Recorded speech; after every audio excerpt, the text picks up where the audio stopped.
publicidade e nas indústrias farmacêuticas conhecem-no bem. Um relatório de 2005 da Reuters Business Insight, escrito para executivos de empresas farmacêuticas, nota que a capacidade de criar novos mercados de doenças está a trazer milhares de milhões de dólares incontáveis em vendas de drogas e que os anos vindouros irão testemunhar uma maior criação de doenças patrocinadas por empresas. If I can't get along with my husband, take a drug. If I'm feeling a little depressed, take a drug. If I can't study properly, take a drug. We become a fast food, what I call a fast food, fast drug society. Poderemos então perguntar, estará alguém a questionar este aumento descontrolado de diagnósticos mentais extremamente questionáveis e não provados cientificamente? Em abril de 2006, o British Medical Journal descobriu isso inadvertidamente quando publicou um estudo revolucionário anunciando a recém-descoberta doença psiquiátrica perturbação de deficiência motivacional. Caracterizada por letargia e uma indisposição para trabalhar, dizia-se que esta perturbação afetava milhões de pessoas. Mas quando os média de todo o mundo transmitiram a notícia sem crítica, o jornal disse a verdade. O estudo fazia parte da sua edição para o Dia das Mentiras. Mas a piada mostrou que a venda de doenças funciona.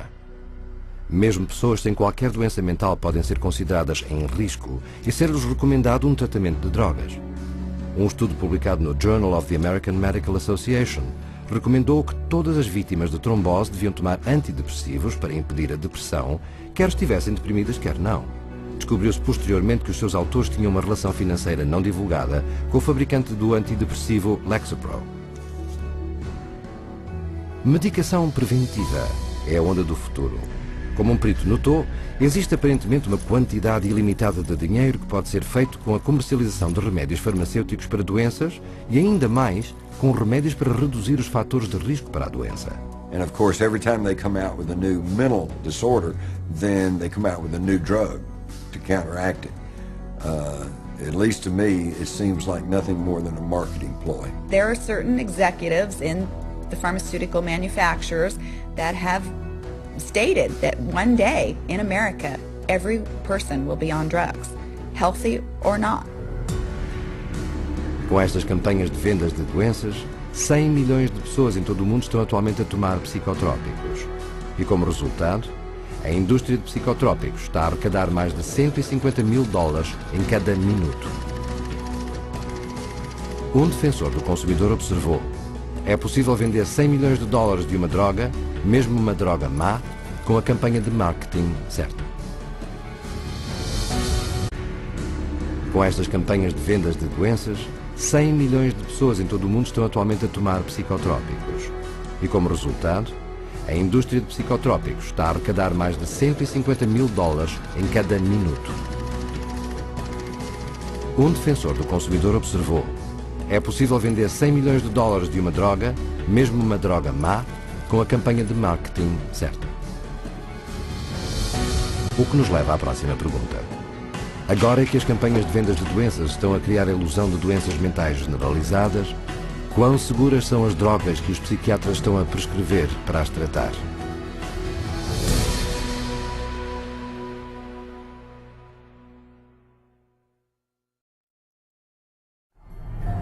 Na psiquiatria moderna, as drogas psicotrópicas tornaram-se as armas de eleição. Mas será que elas são tão seguras quanto fomos levados a crer?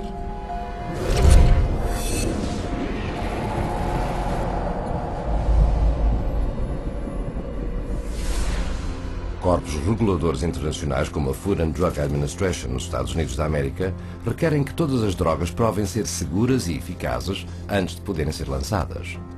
Para conseguir isto, as empresas farmacêuticas têm de realizar ensaios clínicos completos e rigorosos que provem a segurança e eficácia das suas drogas antes da sua comercialização.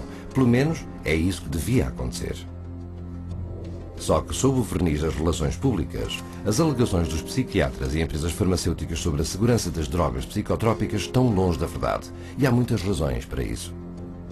Para começar, os testes de segurança das drogas são feitos predominantemente por empresas farmacêuticas, não por órgãos governamentais ou laboratórios independentes, o que gera um conflito de interesses óbvio. They pay for it, they bring in the researchers, they have every opportunity to skew the research, to manipulate it, to produce exactly what they want it to produce.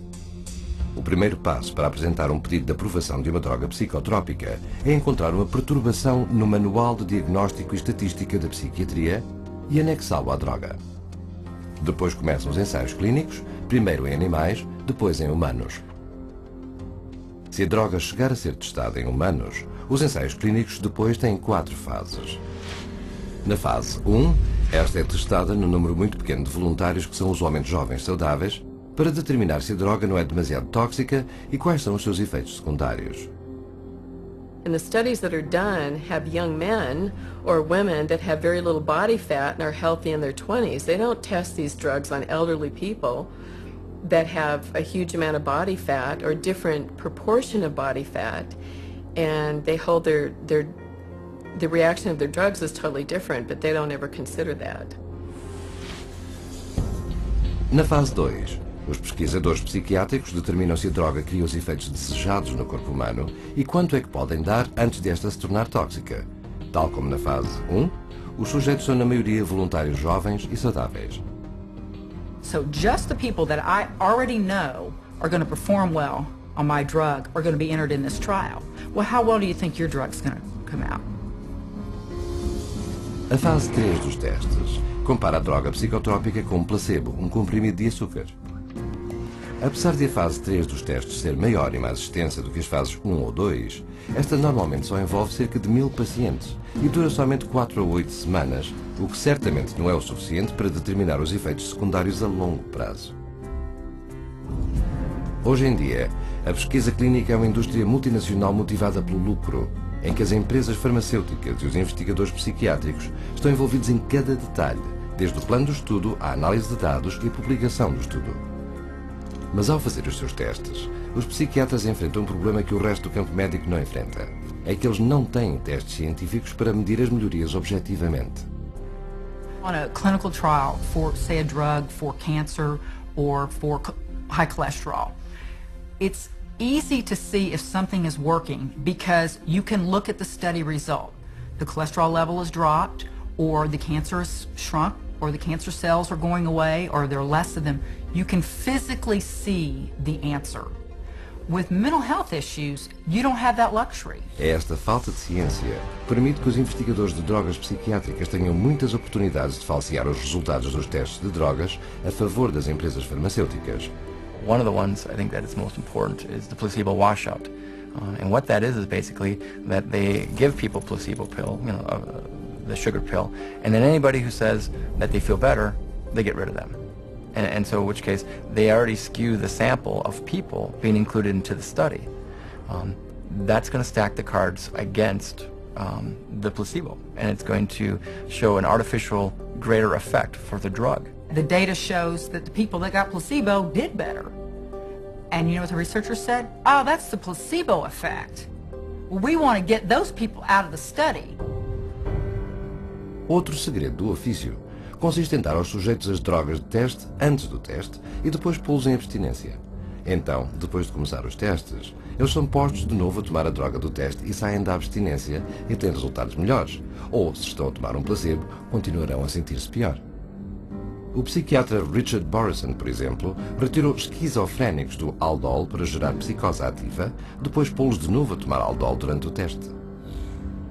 Apesar disto, o seu estudo ainda é citado na literatura psiquiátrica.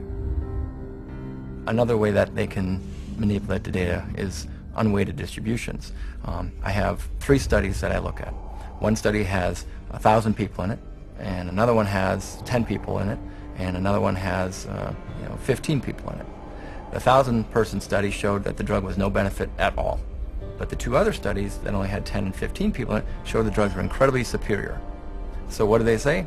They say 2 out of 3 studies showed greater benefit to the drug group. Talvez a maneira mais comum de influenciar o resultado do ensaio clínico seja simplesmente não contar os indivíduos que são excluídos do estudo devido aos efeitos secundários.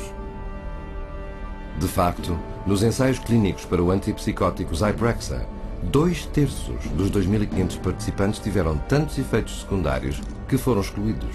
Dos restantes 800, 22% tiveram reações adversas sérias à droga. E durante os ensaios para a aprovação do Prozac, Dos 11.000 pacientes testados, apenas 286, menos de 3%, de facto completaram os curtos ensaios de 4 a 6 semanas. Noutra prática comum, os efeitos secundários adversos são ocultados por meio de dar drogas adicionais que não fazem parte do estudo. E sabe-se que alguns pesquisadores simplesmente